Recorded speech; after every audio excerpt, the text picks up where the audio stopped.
Hey, all you fine folks out there. Today on the Perch, we have our special guest, Jared Cash with livenewmexico.com. It's an up-and-coming blog and photography website. The man has hiked all over New Mexico and knows nooks and crannies that typically are reserved for only the lizards and dirt. He brings to you on his blog tales from the rocky desert of New Mexico, and from those first-hand tales comes some stunning images you can find on his Facebook page at facebook.com/livenewmexico or on his website, livenewmexico.com. Follow us on our Facebook page at facebook.com/APOB media or join us on Patreon and get exclusive member-only content. That's patreon.com/APOB media and join to help us produce more podcasts, get better equipment, and keep finding people and highlighting and spotlighting wicked local artists as well as entrepreneurs, or maybe just somebody who's got something cool to say. All right, let's get to it. This is probably our least serious work so far. I hope you guys enjoyed as much as I did.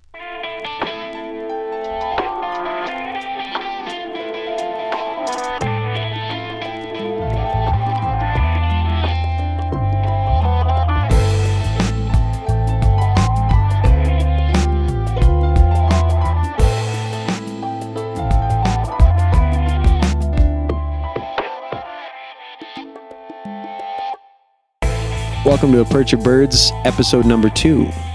This is Mr. Jared Mr. Jared Cash with Live New Mexico. Cash money all day. All day. He's coming to us live from the southern tip of the New Mexico. Who gives a fuck? Nobody gives a fuck. We're just in New Mexico. We're like smack dab in the middle of New Mexico. We're kind of in the center. Nowhere near the tip. I guess we're more southern than we are. Is there a tip to a square? It's kind of a square. There's a bottom. It's an oblong square. And there's like a foot down there. There is a foot. Are you making jokes again, bro? What do we talk about? I didn't know we talked about anything. Was this pre-scripted? It was. I didn't read it. You actually just lost your page. So my good buddy Jared here, we've been doing this podcast never. This is our first time. So I think this is actually like a -3 times for me to do this podcast. He's behind, so he has some making up to do. That's okay. Anything you want to bring up in the aftermath that he didn't talk about? Totally. Go ahead and send an email 100%. To 666@thedevil.com. Mm-hmm. He's got a garden and it flows with all of the fucks he gives about your opinions, America. So anybody outside of America, though, it's totally legit. Everything you say. Especially if you're in Ecuador. We like Mexico. With that, New Zealand is also a good country. Those Kiwis. They're not Aussies, they're Kiwis. You know, I was at Walmart and I seen they had like baby kiwis, like little tiny kiwis. Let me ask you a question though. Aren't baby kiwis kind of gross? Aren't they like sour? I don't know. I've never tried one. Would you prefer it? Let me ask you a question. Do you prefer ripe fruit or unripe fruit? This is actually a big question. Well, in the current state of, America, what's going on these days, I'd actually prefer the fruit to be more ripe. More ripe than less ripe. More ripe than less ripe. And if you had it less ripe, I wouldn't eat it. You wouldn't? I would throw it out. Damn. And get rid of it. Question I'd of the build day. A wall.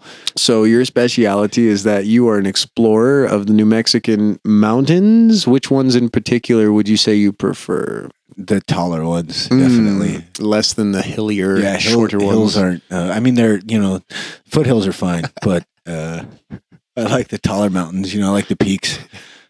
Twin Peaks. Who doesn't like the peaks? No, but seriously. So okay. So you have a website, livenewmexico.com, right? I have many things, and one of them is a website that I barely have anything going on. I put pictures on there, and it's a good way to learn about the things I do, or don't do, or pretend I do. Or could be spending time doing other things, but he chooses to do these things, which are then recorded for the rest of us to see in all of our jealous because I got to say, every time I see you go up to a mountain and it's like some epicness, I'm definitely jealous. I think every time I go to a mountain, there's just something, to me, there's something epic about it. Like even getting out of the car, if it takes me 6 hours to get there and I spend 15 minutes walking around, it still feels better than sitting at home on the couch thinking, man, I wish I could go hiking. Right. Okay. So that kind of speaks to what you do with Live New Mexico, right? Like and not to say that you're doing something with it, but the fact that it's basically an eye behind you, an eye above you, and a word in your mind or what happened. Right? It's just like my brand. That's just me. I live New Mexico. I use the website. I take the pictures. Sure. People can see how I see what I see. So Jared and I have been friends for a long time. I don't know if I'd say friends. I know the guy. I don't know. There was a time when we owed each other $20 and we had to talk. So and then the knife fight too. Yeah, and the gun battle was also pretty. Yeah, bad. It got a little sticky whenever we had to bring in the leaders of our individual cartels, but we got over it. It's funny that you use the word sticky. Big of a deal. I like how you use that word sticky. No, seriously though. So Jared here has been probably exploring the Manzano Mountains in particular longer than anybody I know. That's in my circles, which isn't to say much, but he's starting to slowly document it alongside taking some wicked pictures, and I think that can really speak volumes about what it is that you can go out and see if you were in New Mexico, and then beyond that, if you were to be a New Mexico native like I am and really not know that there is more to these, big hulking mountains than meets the eye, right? So like in terms of the Sandias, those are what's behind Albuquerque. Those are the ones where you see the big peak. That sits at what, 12,000? What's the highest peak? It's more than that because they're taller than the Manzanos. The Manzanos are like 13, close to 13, I think. I thought the Manzanos were 10,000. I don't know. Isn't that what the peak We should was? probably look that up. We should. We don't know what we're talking about. Young Jamie? He's missing. He called in today. Damn it. No, but for real though. So there's many points all over the world where you can hit the top of the peak, right? So you go anywhere. But in New Mexico in particular, we have a couple different ranges that follow along the Rockies. The one that's down here where we're at is the Manzanos. So Jared's basically been using that area as a stomping ground for exploring. So tell me, what would be, I don't know, a good story out of that area? Like what's one of your favorite areas? You know what's funny? There? Okay. I guess the very first time I got out there, I was real young and my dad took me and my brother out driving and we drove around the mesa out there and we got to drive his truck and that was like the first time we drove a vehicle and, it was real exciting or whatever. And so I knew of the area. And one day I got a book from my mom and what was the book called? It was called Mysteries and Miracles of New Mexico. And one of the stories in there was about lost treasure in New Mexico. And for some reason I got really into that. I started researching lost treasure tales and stuff. And I found a book, and in the book, in the Manzano Mountains, there's actually a tale of a mine that was manned by the Native Americans. Were they doing that under duress, or were they doing that of their own free will? Yeah, they were captive Native slaves, Americans, for lack of a better word. According to the legend. We'll call it lore. So they had the rebellion, and after they had the rebellion, they killed all the guys that were making them run the mine, and they covered it up. So apparently all the gold is still lost. Now this is, again, the legend. So I thought... So hold on. So they mined it first, or it is a mine that could have gold in it? They mined it, and they, at some point, had some gold in there that wasn't shipped out yet. And there was a revolution. There was... I'm not sure when it was, but it was in what would be the Isleta Indians actually revolted. Not a revolution. It was a revolt against all these guys who made them work, because why the hell would you want to? That's stupid. So they had this revolt or whatever, and they ended up burying the mine, and it's full of gold, according to the legend. There was something in there about a hunter who had found it at one point, and he slipped on a rock, and he slid into a cavern and found 2 dead bodies. And he was of Hispanic descent, and they believed that messing with a dead body could get you a curse or something along that line.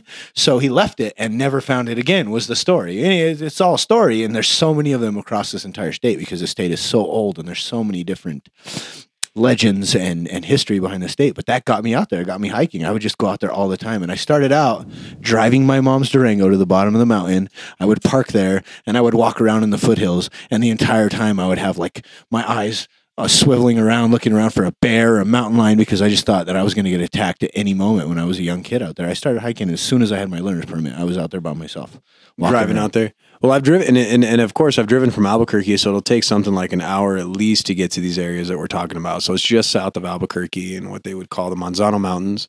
But you would be looking at a long stretch, and again, we're not Googling this, but it's Manzano Mountains, and I would imagine that the stretch is at least 20 miles for the bigger part of it, for the main part of it. Yeah, and there's foothills, and there's the mountains go all the way down past almost Cevaita. There's that little canyon there that you can drive through, but even past that, the mountain range is still up.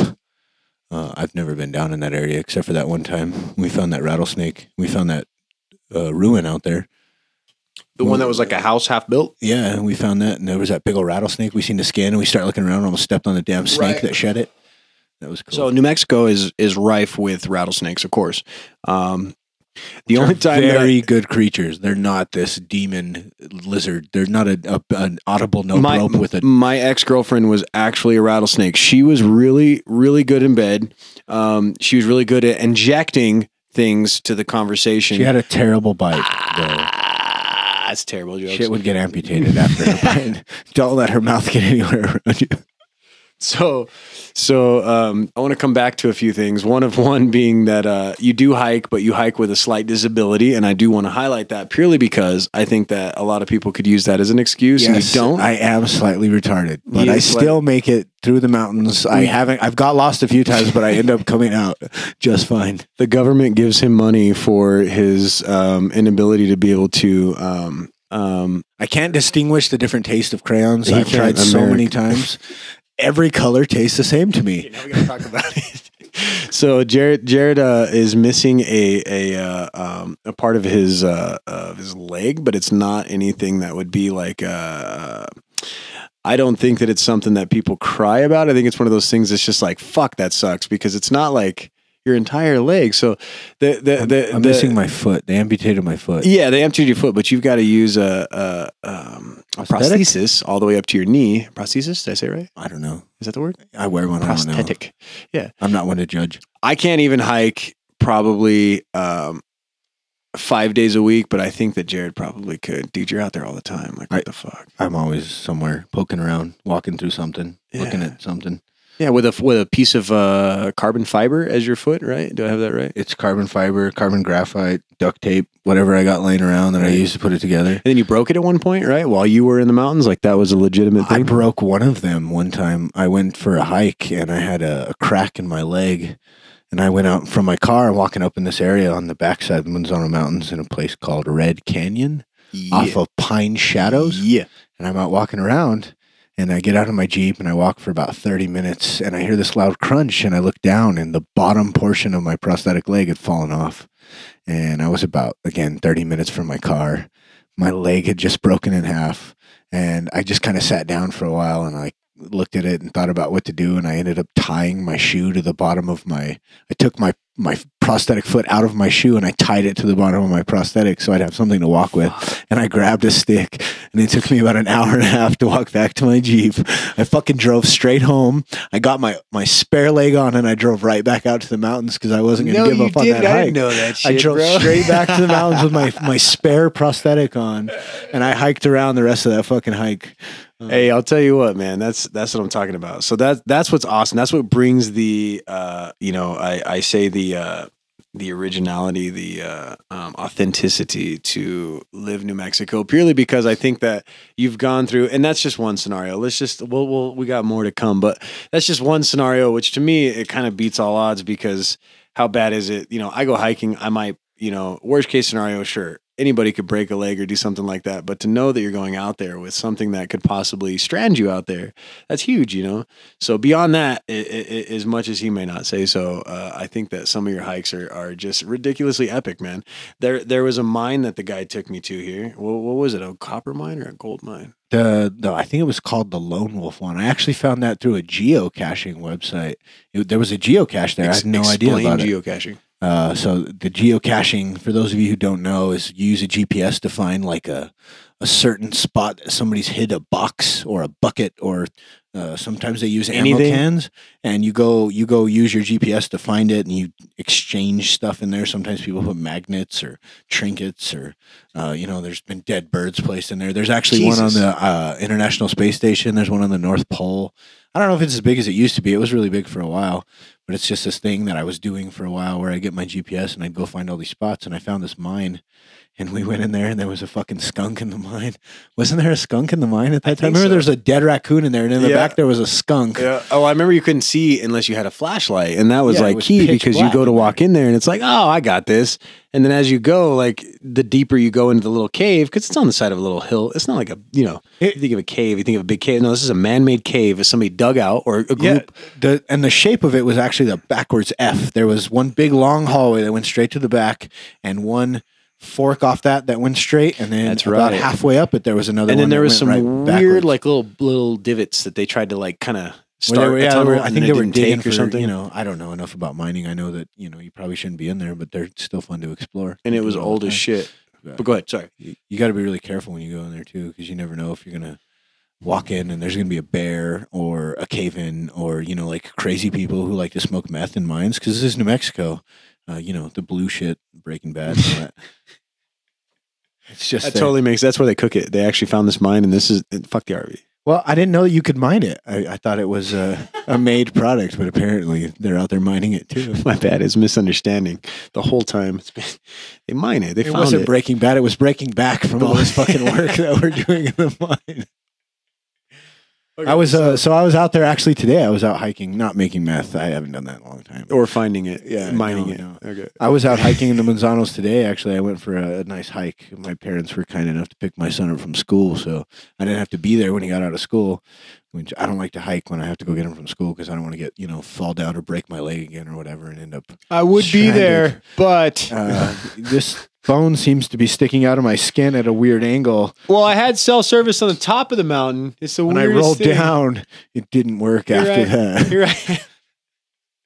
I was up there today. I just climbed up to the top of this, just whatever random point I go. Let's make a deal. You guys meet me halfway. And then I'll keep rolling down if you start walking up. There was a few spots today where I was like, man, I swear to God, I need to stop listening to the side of my brain that wonders what the smell of socks smell like after they've been used for too long. I mean, I go to these spots and I'm like, yeah, I should walk down there. And then I start walking down like, why the fuck did I listen to myself? I shouldn't have walked down here, I start sliding and so were you? I dropped my phone. The only reason I knew I dropped my phone is I was listening to music and it started crackling and I go touch my pocket. I had to walk back up the fucking hill. I almost fell down just to find my phone. It was about 30 feet above me. That's cool. It's a worthy cause, bro. Like if you didn't have your phone, like life wouldn't be right. I mean, I can understand. Do you think honestly, that we use our phones too much? Like you're more of an outdoorsy guy than anybody, but like just generally speaking, do you feel too like much? It's all relative though. I mean, too much to what? 50 years ago, there was no such thing as using your phone. So yeah, compared to that, we use it way too much. So what was your daily grind? You're in 1950. We're not Googling anything here. We're gonna think about it here. 1950. Okay, so I come home. I do anything. I'm driving sometimes, and I just pull up the news. That's horrible. Whatever. I mean, I don't do it whilst I'm driving every 5 seconds. But there's times when I'll run into a traffic jam. One place you probably shouldn't be doing that, but I'll have it up. I'm like, oh, that's pretty cool. Oh, move. Okay. Oh, stop. Okay. Let's yeah, and and then in the 1950s, you'd have been driving home thinking about if you're gonna send her to the moon tonight or not because she didn't make your lunch today the way you wanted it, or get bombed by Russia. There's a combination of things. We all have desks. I mean, as long as you brought a desk home from the classroom, you were safe. If Russia was going to bomb us, just cover your head. It's all good. There was no worries at that time.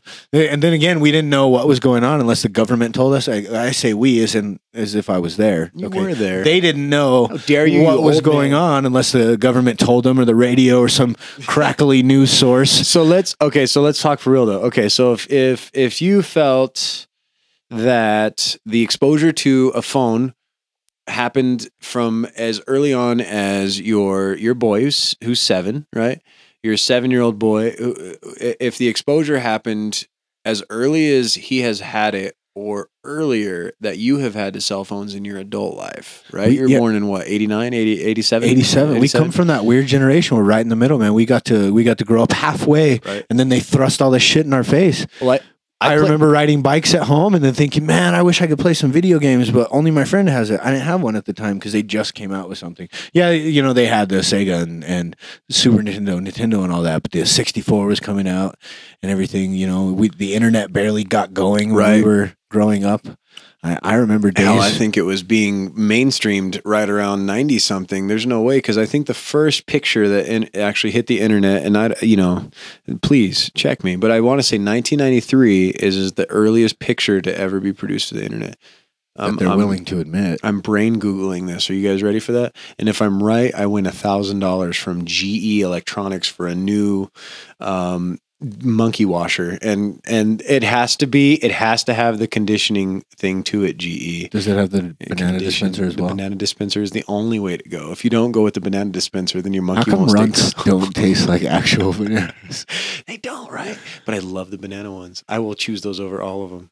I wonder if that's like a common thing. You think if they got rid of all the other flavors, people would be like, thank you. When I was eating sugar, the banana ones were the best ones to go to. I stopped eating sugar. I was fat. I still am, but I was fat also, and I didn't want to die of a heart attack. He's like a fat girl inside of a skinny guy's body. I have the same problem. I don't think that makes any sense. It does. It really doesn't. It does. Or a fat guy. I'm sorry. I wasn't trying to be misogynistic. Is it misogyny? Misogynistic? Is that the word? Is that just take your chauvinism and walk. That's the word too. Out the door. There's a bunch of them. I forget. I don't even know what to classify myself as. I'm just an asshole. Misogynistic. Cell phones though, for real. And the reason why I say so is because you hike probably more often than not. So your boy is 7, and then you take him with you to the mountains. Yeah, when I can. Okay, and then he hates it. It's the worst thing in the world to him. He hates it. I know he's going to love it when he gets older because I used to take him, but for right now, he does not like that I take him to the mountains. And what is his excuse? Well, there's no YouTube in the mountains, which of course my cell phone goes out there, but there's not that good a service, so he can't watch YouTube. And he trips when he's trying to. So my 2-year-old does the same thing, and he has to have 2, and he has to have at least we'll give him a 10-minute span, and God, if he doesn't enjoy that 10 minutes, he's hooked, man. And I had a coworker today tell me the same thing. Tell me, my 2-year-old likes to stare at and I only give her an hour. I'm like, how do you give your kid an hour of television? So let me ask you, when I was a kid, bro, I remember, okay, 2, I don't remember. But let's just say as early as I can remember, clearly, I would say 6. I want to say the most time I was spending when I was indoors was playing Mortal Kombat or something stupid. But as the moment that the interaction died, that was when I went back outside. And that's what I think is lacking nowadays. People that binge watch, kids specifically that binge watch anything, I feel like they're missing the interaction.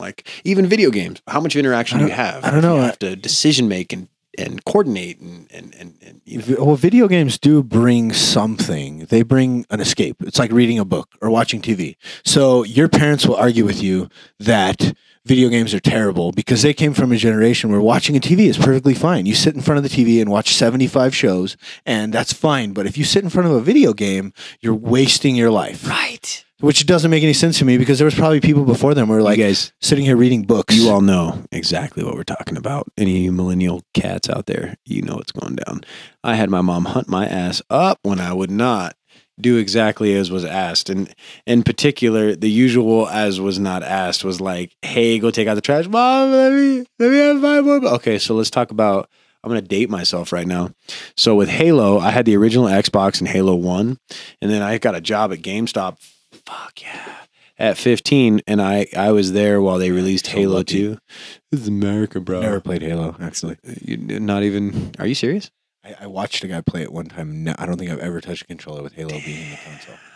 Dude, okay. All right. So we all know about video games if you're from anywhere where there's electricity and Battlefield. Yeah, so let's just an internet, right? So we know these things. So before there was internet, broadband, widespread, I guess, and it was affordable, whatever the problem was, Xbox original days, my thing was always playing Halo with the homies. And even if you only had one console, you could do 4 controllers on each console and connect the consoles together. Dude. It was a LAN party. You had a LAN party. You had a LAN party. You know, it's funny. Right, computers had it before. I won't lie. I mean, I know. So for the longest time, I used to play video games. I still occasionally dabble in this and that. I'm a big Fallout fan. He used to play video games, but when I go hiking, I'd be up there in the middle of the mountains, and when I'm like, it's too cold, or I've been hiking forever and I'm tired, I start to think about playing video games, which I find totally funny because when I'm sitting there playing too many video games, all I want to do is go outside and go hiking. And it's this weird, like it would be this weird, thing where when I'd be in the woods at the very end, when I'm walking back down to my car, I'm thinking, man, I'm gonna go home, chill out, and just play a video game. And I'm sitting there 4 hours and 5 hours into Fallout, and I'm really thinking, man, I need to get up and get outside and go climb a mountain or something. Yeah. Like that, Yeah. And there's never an in between. It's just like if I'm doing one, I got to do the other. If I'm doing the other, I got to do one. I don't really play that many video games now, but I like to get home. And I won't lie to you. Like, I don't play as much. I mean, the things I've been working on lately is throwbacks, man. And I say that purely chronologically, right? So you think chronologically, Mad Max I'm playing right now. I'm still playing a little bit of Battlefield.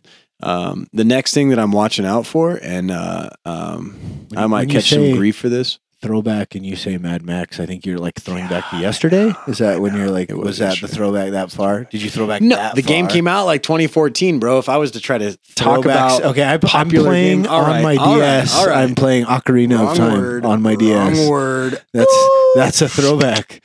I play on my phone. I play Link to the Past on my phone. All right. My furthest throwback was a pirated version of a perfect RPG, and it may rhyme with Melder Poles, just like Elder Scrolls. Weirdest thing how they sound the same, but they're just not related at all. I don't think I played the first one. Yeah. I haven't played the first two, but Melder's Poles? Melder Schmoles. Oh, and it's Zelda Rolls.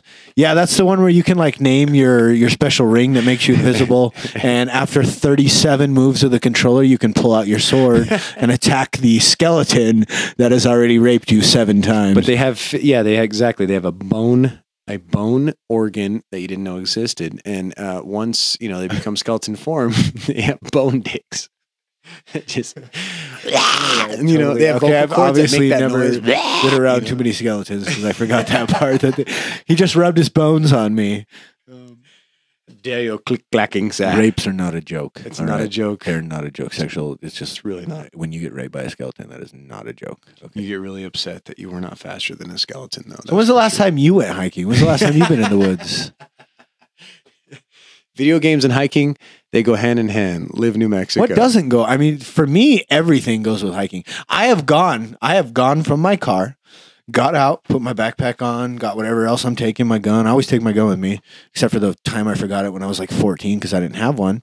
And I was out there walking around in the snow. I don't have a fucking gun, bro. I was walking around in the snow and I had an axe.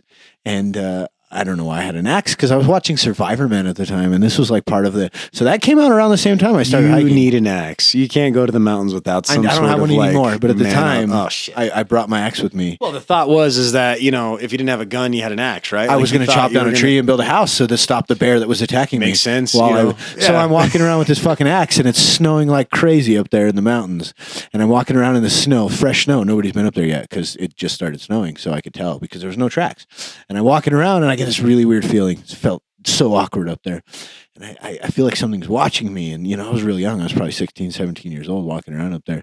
So I'm walking around and I actually, I go up about, I don't know, maybe an eighth of a mile. And I say, you know what? I'm going to go up this hill that's right next to me. Instead of going straight back behind me, I'm going to go up this hill. I walk up the hill, kind of exploring.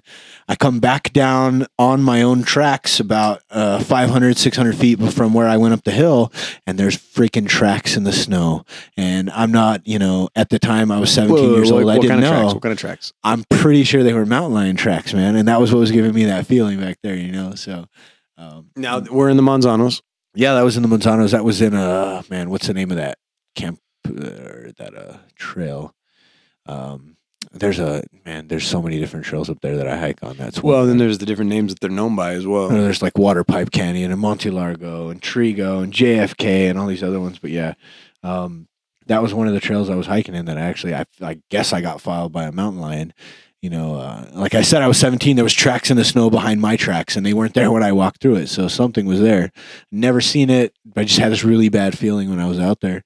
Sometimes it still happens to me to this day. I've gone through some spots where I know something's watching me. But hiking. But in the same breath, though, would you say that you've seen wildlife as as many times as you've probably felt as nervous by it? Like, funny enough, so six times maybe I've run into bears in the Manzanos. And you've actually seen them and stuff. I've seen them. Yeah. I was really close to one time. Did they hunt the Manzanos for bears, or how does that work? They do. So, and I actually read something about that. In areas where they hunt predators obviously would be more scared of humans.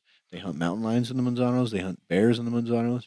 So these animals naturally are wary of humans. Every bear I've ever run into in the Manzanos has been turning around and running away from me as soon as I saw it. Yeah, I've never seen a bear that turns and fights out here. Black bears, right? We get black bears. Okay. I think way back in the day when people first started coming around here, and hunting and killing animals for no reason.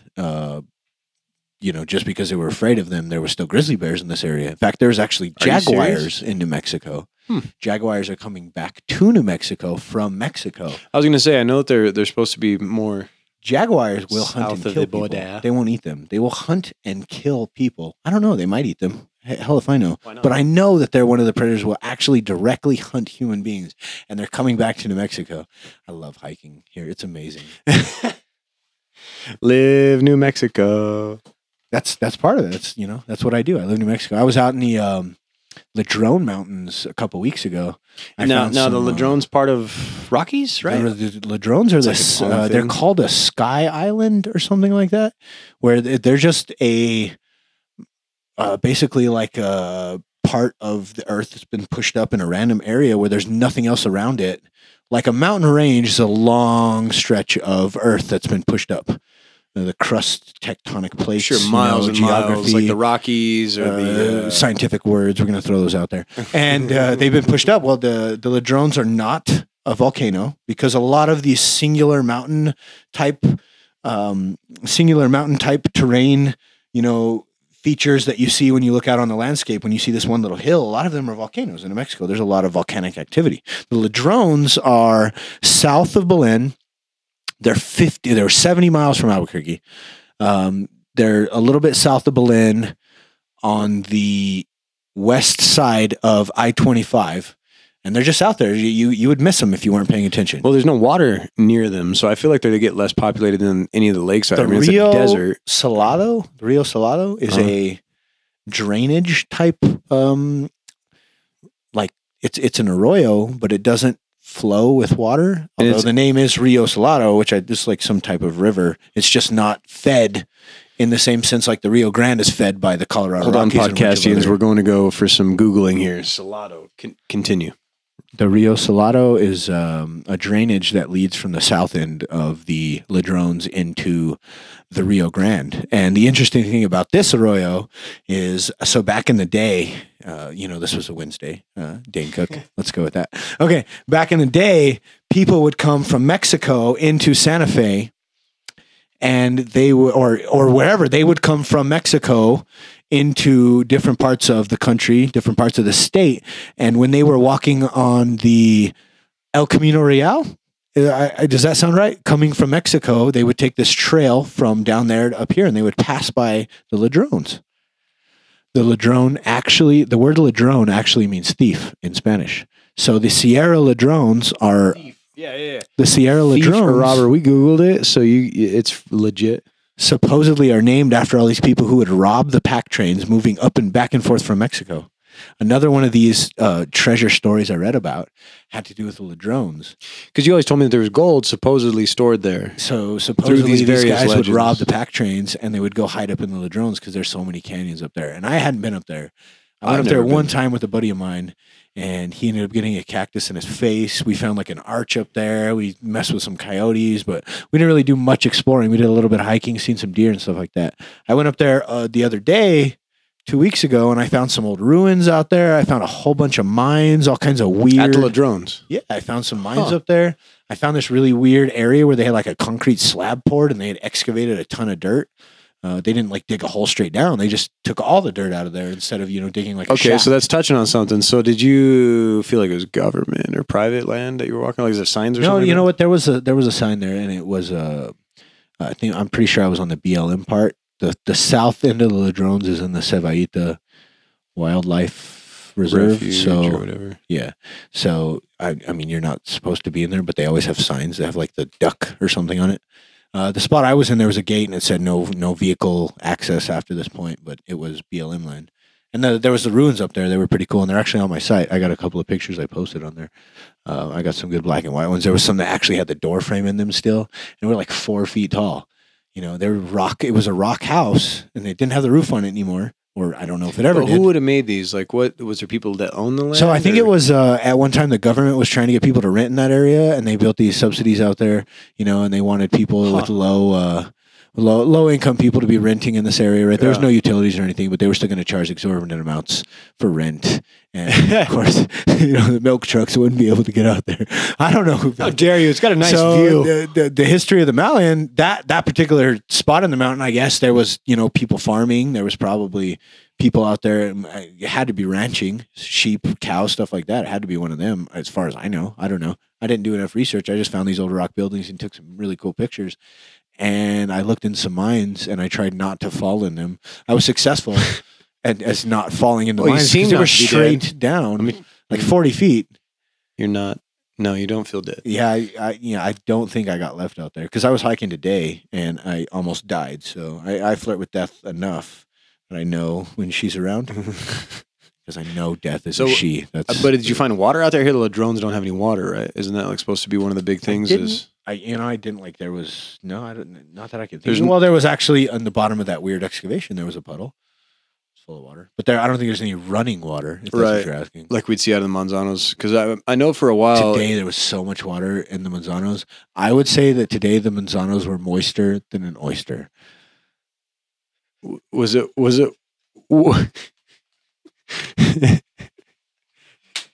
Is it wetter? And the wetter is better. It is better when it's wetter. The wetter is but better. It is more slippery. So my feet got wet a few times. Other things, my feet did get wet. I tried not to fall in the water because I had my camera with me, which got a little banged up today. So you hike probably, I would say, at least each month out of the 12 that we get on this glorious circle we do around the Big Star. And in doing so, would you say that more often than not, there's fair weather to go out there hiking in New Mexico? Like, if you were to say, as a general explanation, you would think that there'd be fairer weather for the majority of the mountain ranges? My opinion on that is that if I waited for the weather to be good hiking weather, I wouldn't go hiking. What was it? It's been raining for the last 2 weeks straight. I mean, it's been raining insane amounts of water. Just today, so I've been watching fine. That crazy show where the dude, I think it's called, it's Monster something. Monster High? It's called Monster Hunter or something like that, where the guy hunts like the gigantic fish. Monster High with the teen. Yeah, the high school. Yeah, the vampires. Fucking asshole.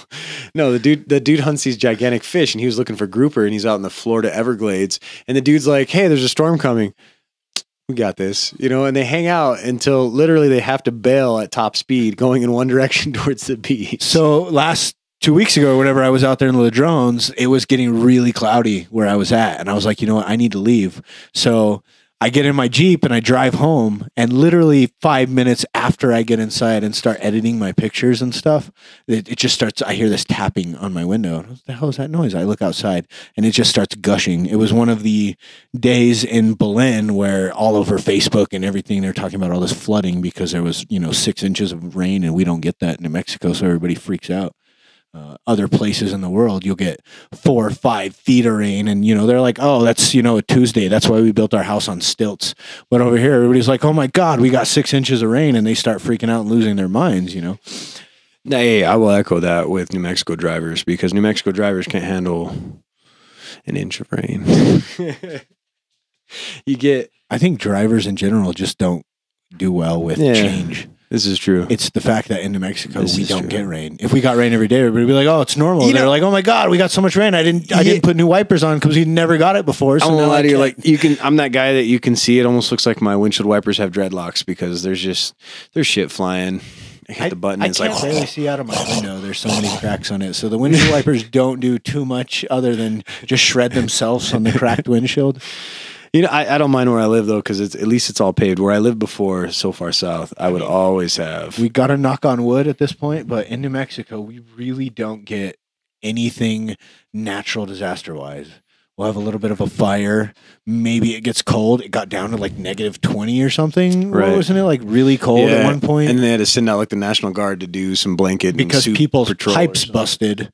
But in other parts of the world, they get flooded and people drowned, and fires burn down entire cities and everything. In New Mexico, how dare you? They have Red we had Cross. a tornado, Judge them. and a couple of people's mobile homes got shifted, maybe 80 feet into another town.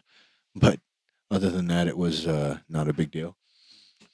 I think one of the biggest things to take away from New Mexico as well is that you don't have any problems with constant ideas about what you should be doing with land. As terrible as it is to say, like, there's of late, right? Would I be right in saying that there's this new legislation where they're trying to push to reduce the size of the protected land in New Mexico? Are you familiar with this at all? Well, they're trying to sell protected land in New Mexico. Right. Now I want to say this is part of the administration that we have of late, which would be Susana Martinez, and what she's doing is trying to play in line with the federal government, which is part of that administration, the Trump administration, basically saying across the board that there's no need to spend so much money protecting X amount of land. We could have Y amount of land.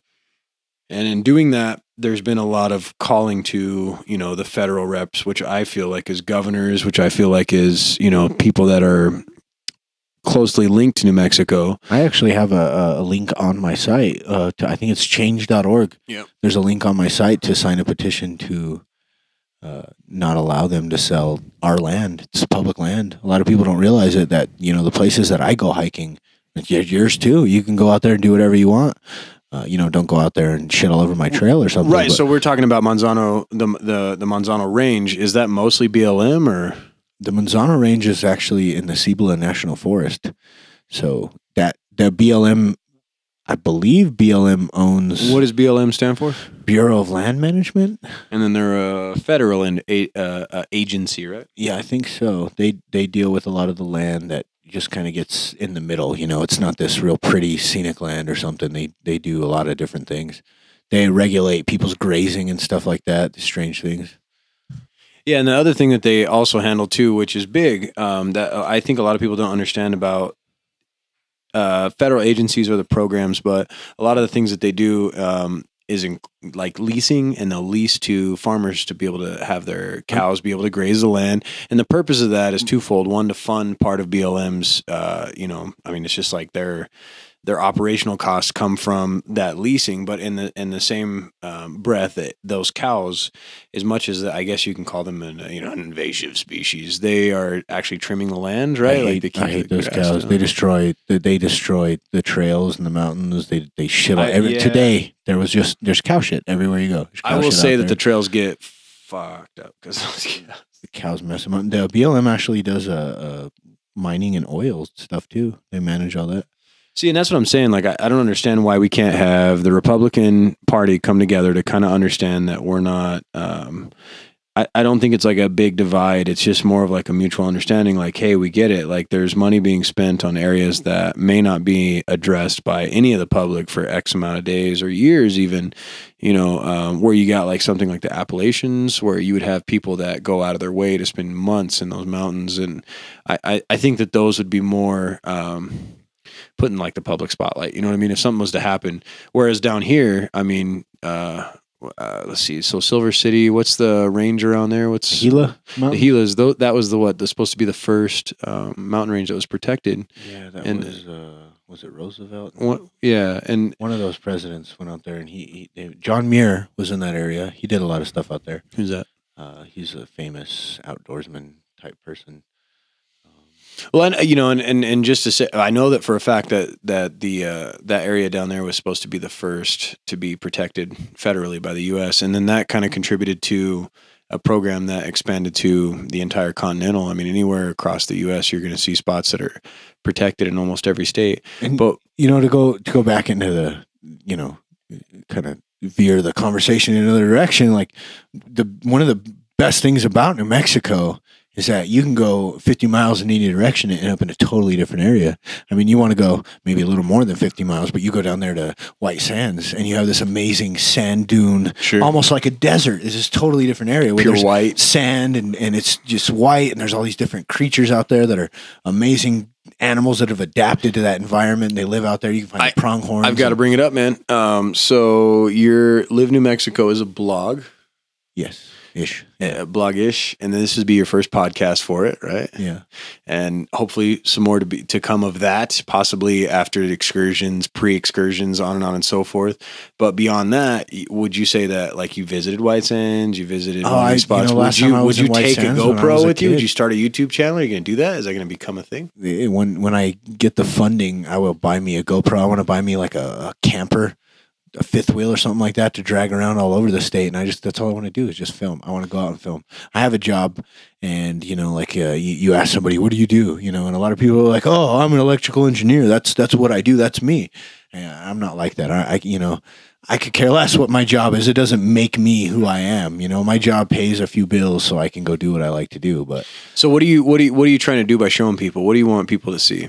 And I was thinking about this today, and I don't really have a goal. It's not that I have a goal with what I'm doing. I like the things that I do. I love the experiences that I have, and I like other people to see that. And I want, other people to realize that not only, okay, so I may have this issue with my leg or whatever. I have a kid, I have a job, and I still get to go outside and explore and see. Today I was out hiking, and just for example, I found a horny toad, this enormous horny toad. And when I walked up on it, it was so cold this morning. When I woke up, it was like the first cold day we've had at this time of the year. I think we had our first cold warning or freeze warning last night. So this guy, he's just sitting there, and he's got his whole body tilted facing the sun. And the horny toads, they kind of can change the color of their skin.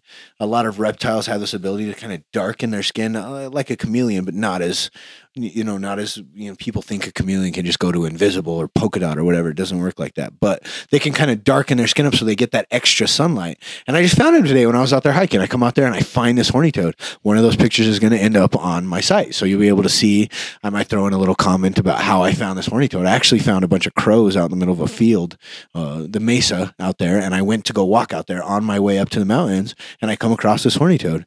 And that's just it. That's what I like, is that I never know what's going to happen. I get up and I go hiking, and my goal isn't anything. It's just to be outside and just whatever happens. No, that's awesome. No, that's what I'm saying. Like, I think that's huge, man. Like, I think a lot of people can't do that. I can't do that. I can't do that at all. People can say that. They can say they can't do it. Sure. No, what do I do? I wake up and I go hiking. If I didn't have such a weird schedule, I would love to do it. And I say schedule because I have a job like most people do, which is like a 9 to 5, but I really prefer, so you work what? You work your Saturday, Sunday, Monday, and then you have your 4 days off. Every week. It's amazing. It's the only reason I keep that job. But something for that is that, it allows you to do these things. And then we get to kind of go along with you because you go on these trips, and then you get to blog about them, even if they're in short, if in jest, you're just there to kind of fuck around. Because you were on this thing where you were out and about, but of late, right, this last summer, you were doing catfishing, right? That was like your main. Yeah, I was out, actually all summer. Broke up with some girl, some shit was going on, I get out, I go to my buddy's house, and I walk in, and he's like, hey, what's going on? He's like, you feel like fishing today? I'm like, dude, I haven't fished in years. Hell yeah, let's go. One day we went fishing, caught like 4 or 5 catfish up there in Albuquerque, and after that, I did not stop catfishing this entire summer. So you went to Elephant Butte, right? I fished the Rio Grande. I fished the ditches.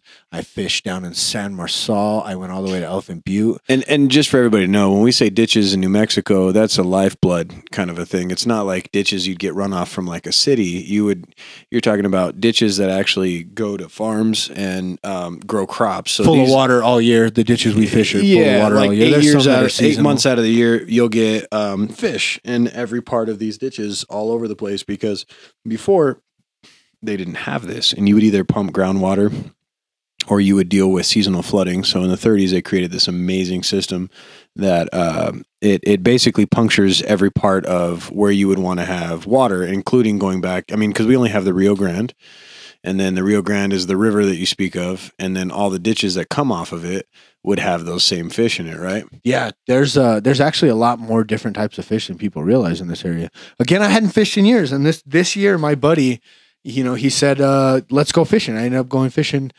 almost every day for a while. I was going fishing. Every week I was catching some stuff. I ended up going to the Butte. I took this trip down to the Butte, and I fished in this one spot on the north end of the Butte. So walk me through, if you were to set up for a catfish evening, you had like so you would fish for bait. So in the beginning, when I first started fishing this season, we were using chicken liver. One of the guys at my work, I told him we were fishing, and the guy said, I fish all the time. I'm going to go with you. And he said, hey, it's a really good bait for catfishing. He said, use carp. And I was like, carp? Well, how the hell am I supposed to catch carp? And I remember like my kid's mom catching carp on worms before. I remember seeing people shooting them with a bow. So I go to the spot that I know about where I used to live. It was right behind the house I used to live at. And there's a whole bunch of carp in this ditch where a sewage treatment plant dumps their like cleaned water back into the ditch, which is not, it smells like shit back there. But there's so many carp in the water there. So I go out there and I fish it. And of course I catch like 3 carp the first time I go and fish it. So I thought I knew what I was doing. I had it down pat that I was going to catch carp every time I went out there. You fillet the carp, you cut them up into little chunks. For people like carp, I'm sorry, but they work really well for catching catfish. So I don't hate them. I just use, there's plenty of spots though. Like even for me, there are a lot though. Yeah. But I've been out. I go around. I've seen these. I've seen places. Hence the Live New Mexico. And I would never. All I want to do is try to motivate people to go the fuck outside. Please, for starters. Please don't. Just not where I'm at. I don't need people hiking where I'm at. I like to be alone in the woods.